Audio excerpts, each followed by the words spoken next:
Look who's here! In Italy! Yeah! It's Ian! It's me!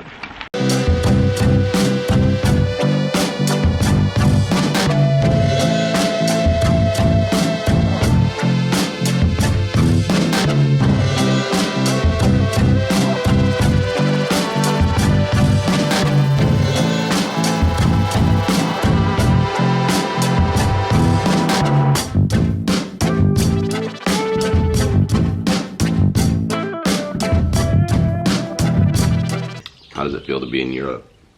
Feels good. Yeah. I went and picked up Ian yesterday. For those of you that don't know Ian, he was in the vlogs from when I was in California. He's my good friend from way back.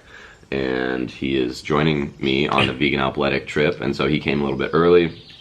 And we're somehow getting from here in Tuscany, Italy to Grenoble, France tomorrow or Sunday. And meeting up with Griff for the big Alps trip. So we're gonna do a little ride today, hopefully get all of our shit together and organize for to get on the train. But it looks like it might rain today, but that makes it epic, I guess, to do epic shit. So the Strade Bianche is a big famous monument race that happens every year, and we are staying right next to the course, so I think we're gonna try and do that. Are you feeling jet lagged at all? A little bit. Yeah. Might hit me on the ride. Good, I'll need all the help I can get.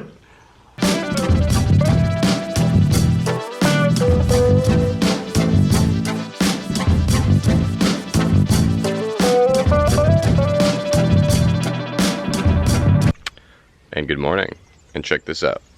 New vegan athletic kit brought by Ian.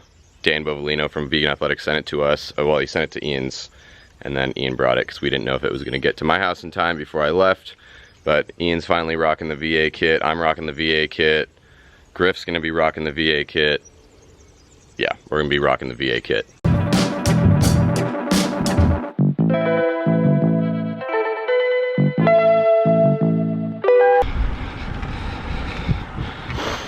I also got one of the Vegan Athletic base layers, which I'm pretty psyched about. And a few of you have asked me to review the kit, so I think I'll do that at least at some point soon. Because it's a fantastic kit, and I think it's worth reviewing for sure.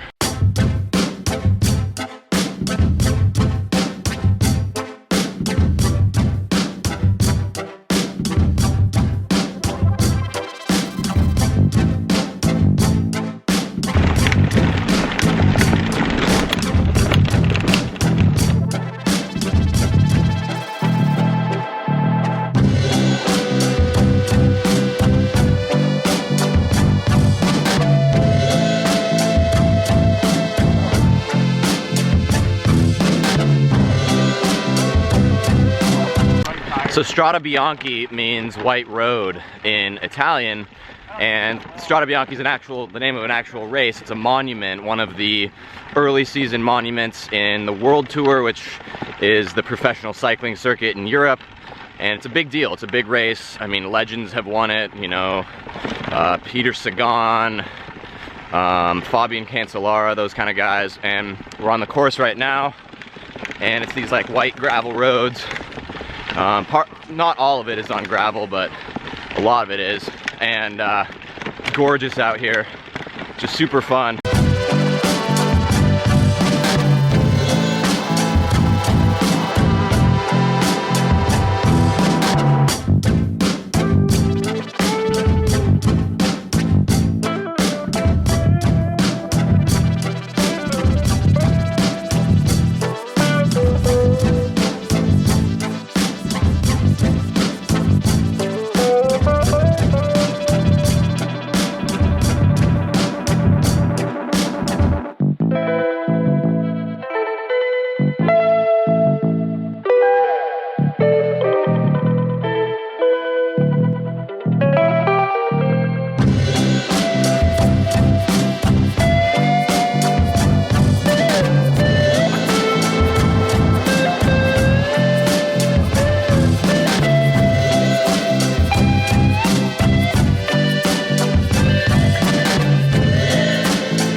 shit. We're done. We survived. It's pouring rain, and it was just an epic last, like, 3 hours turned out to be like 6 hours of riding, 140K, and we're done. But check this out. Vegan Athletic base layer. All right, I'm feeling pretty recovered, had some food, we're gonna have dinner pretty soon, but that was a pretty sweet ride, pretty epic to ride Strade Bianche, very famous, very historical race, and that's a bucket list item checked off the list. But I wanted to do a quick comprehensive review of the Vegan Athletic apparel kit, since some of you guys have been asking about that. And the kit that I was wearing today is a slightly updated version from the one that I have been wearing, and a little bit of redesigned pockets. The jersey material is slightly different. And all I can say is, and all that you need to know about Vegan Athletic apparel is that it's probably gonna be the best kit you will ever wear. And I'm not just saying that because I'm good friends with Dan Bovolino and I'm like literally Vegan Athletic apparel is probably #1 fanboy, but I'm serious, and I've worn a lot of cycling clothes and a lot of cycling kit in my life. You know, I've been racing and riding bikes since I was 12 and over 10 years, and have ridden in all sorts of different kinds of kits. And from the style to the ethical manufacturing processes to the sustainable materials to the design to the comfort to the you know, performance practicality standpoint, Vegan Athletic is second to none. And so just, that's pretty much all you need to know. I mean, it is a little bit pricey.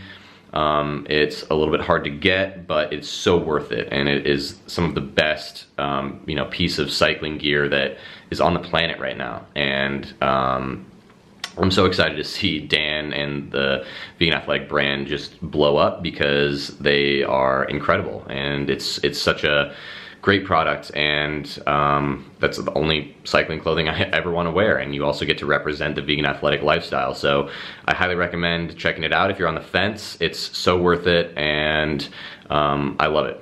So yeah, that's my comprehensive review. Thanks, Dan, for making an incredible product and for being just an incredible human. And it's always amazing to have connections into an actual brand rather than just a, you know, email address. And so I really appreciate what you guys are doing. And for all of you out there watching this that are cyclists and looking for cycling kit, definitely pick it up. And plenty more Vegan Athletic apparel stuff to come on the upcoming Vegan Alpletic trip. I'm editing this vlog right now, and I totally forgot to mention that Dan Bovolino from Vegan Athletic just released and created the Vegan Athletic podcast. So go subscribe. I will link it down below. It's awesome. And if you like the TFF podcast, you're gonna love this. He brings on his brother, who's a doctor. They talk all about exercise physiology, sports science, nutrition. They interview awesome guests, and it's just a really cool podcast. I really like it so far. They only have a handful of episodes. It's brand new, but it would mean a lot to me if you could go subscribe and give Dan some big love, as he says. Just it's awesome, and it's definitely worth listening to, and I've been binge listening to it recently. I also just want to say that if you are watching these videos and you want to send me an intro for the vlog of yourself, I mean, I've talked about this before, but I haven't gotten many recently. So if you want to, I can take a little clip of you saying, you know, hey, my name is blah blah blah, I'm in blah blah blah, and you're watching Thought for Food TV, or welcome to Thought for Food TV. The instructions for that are in the description of the video, in every video. So go send me some. I would love to, you know, get those going while I'm in Europe doing the Vegan Athletic trip, which is coming up soon. Ian and I are leaving tomorrow for Florence, and we're gonna potentially rent a car and drive to Grenoble to meet up with Griff and start the absolute epic adventure. And so I can't wait. But send me a vlog clip. I would love it. And finally, I just want to quickly say thank you so much for all of the comments on the last vlog, where I talked a little bit about sort of my current ruminations about this whole vlogging thing, and I think I came off a little bit weird in that, and I think that I don't want it to sound like I'm just doing this for views. Clearly I'm not. If I was just doing this for views, my channel would be very different, but I really appreciate all of the comments and the suggestions, and I'm really glad that you guys are enjoying the vlog and what I'm doing, and I am too. I just am, you know, I have constantly thoughts of you know, self-doubt and of imposter syndrome and of impatience and perfectionism, and it's interesting because I know that a lot of you like my videos and think that they are, you know, good quality, but sometimes I don't, and it's really hard for me to kind of battle with that sometimes, and I think it might have come off as sounding a little bit ungrateful, or, you know, like I'm kind of not satisfied with what I'm doing, and that's just not what I was trying to say, and I'm sorry, but basically all I was trying to say was that I'm kind of struggling with motivation sometimes, and, you know, trying to decide how I'm going to balance all of these things that I'm trying to do, you know, between traveling and working and doing grad school and doing the podcast and making videos and trying to have a life and wanting to make sure that I can handle everything and make it sustainable and positive and quality. And you know, it is really important. A lot of you said that it's really important to do what I want to do, what feels right to me, and I agree with that. And so I'm just trying to figure out the best way to approach it, and I just was hoping to, you know, get some of your guys' feedback, which I did, and I'm really appreciative of that. But I don't think the vlogs are going anywhere necessarily, at least for this trip, but I think it's gonna ebb and flow. And it's just kind of funny because, like, I don't really like doing this, like talking into the camera. It's not my favorite thing, and like I don't feel natural at doing it. I don't feel like I have to force it a lot of the times, and to film other people, and I felt really self-conscious and weird and awkward, you know, filming Lachlan the other day, and he was like totally cool with it, totally fine, but it's just like a weird thing. So anyway, I don't know where this rant is going on for too long, but I just want to say thank you for watching and for donating to the Vegan Alpletic Mercy for Animals fundraiser, for supporting us on Patreon, for leaving awesome comments, for just basically being amazing human beings, because I love the supporters of TFF and the people that are really committed to the mission just like we are. And it's just a great experience, and I just was talking to someone about how I'm literally creating the life that I want to, and it's a really crazy, cool, insane feeling, but it's in a big thanks to you guys, to the listener, to the viewer, and it's amazing. And so I'm gonna close it here. I'm gonna go eat some dinner and just kind of enjoy my last night here. It's really great that Ian's here, and so excited to kick off the Vegan Alpletic adventure coming soon. But that's it for today. I will talk to you soon. Go eat some plants and do some epic shit.